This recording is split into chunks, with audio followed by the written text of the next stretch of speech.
in a lot of countries are reticent and hesitate to use technology, and often in countries where teachers tend to be older, such as countries in Scandinavia or Canada, where the average teacher is not so young anymore. You have children coming in and they can use the technology so quickly and so efficiently, and the teachers are actually scared almost because they feel like they're losing control of their classroom. So investing in teachers is really important, and we want to develop our indicators on teachers better. And of course, outcomes you're referring to achievement and what are the effects again, and we need to better work with countries and set up do capacity building so we can better collect data on outcomes. I mean, we could collect data hopefully on survival rates in school. I mean, to what extent? I mean, is it bringing children back to school? Are children more likely to survive to the end of a course of primary education or secondary education? What is the learning achievement? And some of these international studies, such as TIMSS and PEARLS, and they look at these issues. Unfortunately, I mean, these are really large, huge, costly studies, and their reach is not global. And even with the data we have, it's very, very difficult to make conclusions about what is happening. I mean, you find, for instance, in some of the studies, you find that as usage increases, you find that actually learning achievement actually goes down. And probably, I mean, one of the best explanations probably to maybe understand that better is that in many countries, computers are used for remedial classes and those students who are having more challenges. So what appears almost to be, the more ICTs you use, the poorer your achievement is probably not the case, right? I mean, we in the study, in the TIMSS data we looked at, we found actually that students in sciences actually were achieving significantly somewhat better than students who were, based on usage. So again, but like I said, I mean, there's some studies showing that more ICTs is maybe not a good thing, but it's probably more due to remedial courses or something. So it's very hard to separate out.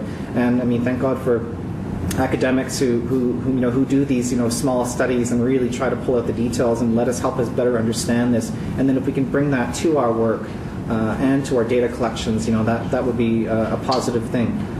But again, I mean, the challenges are enormous. But thank you.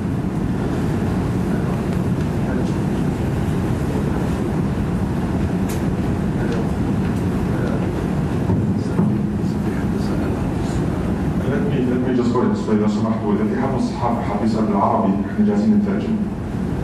ما في مشكلة. If anyone wants to translation, we'll have the translation.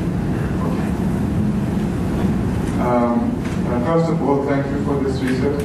I would like to know if you have thought of approaching the supplier of software.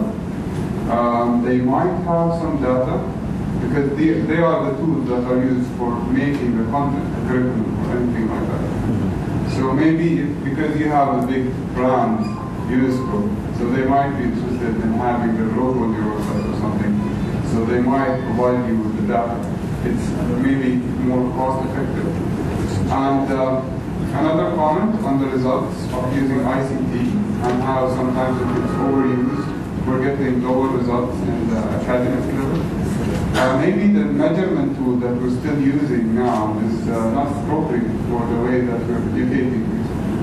Because when you're saying ICT, you're trying to make a customized learning environment, so every student has a special way of learning. So using ICT makes this possible. But the examination, the evaluation is for all students the same. So maybe this is one of the reasons. Thank you.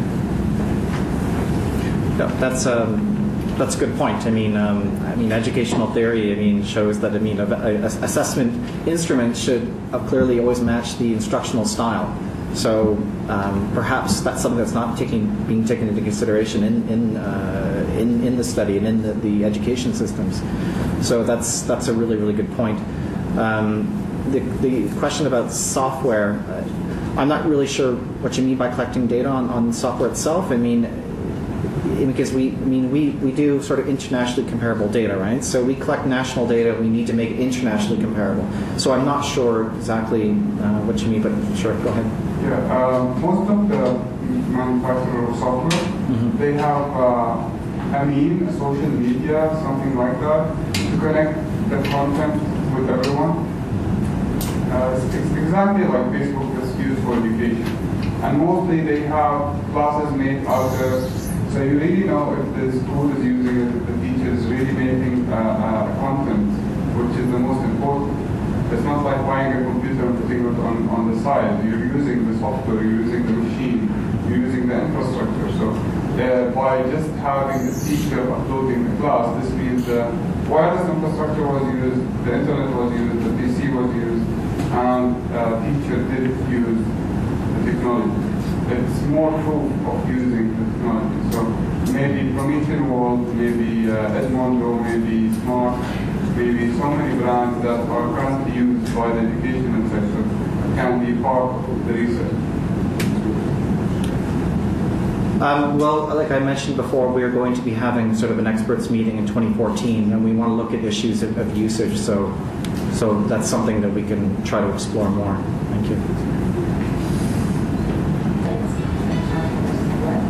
أنا سنعرف لحد تلفزيون فلسطين. سؤال للسيد طلال. بداية نشكر جهودكم الجبارة وكانت دائما مشاريعكم يعني ريادية ليس على مستوى الأردن فقط ولكن على مستوى العالم العربي والعالم أيضا.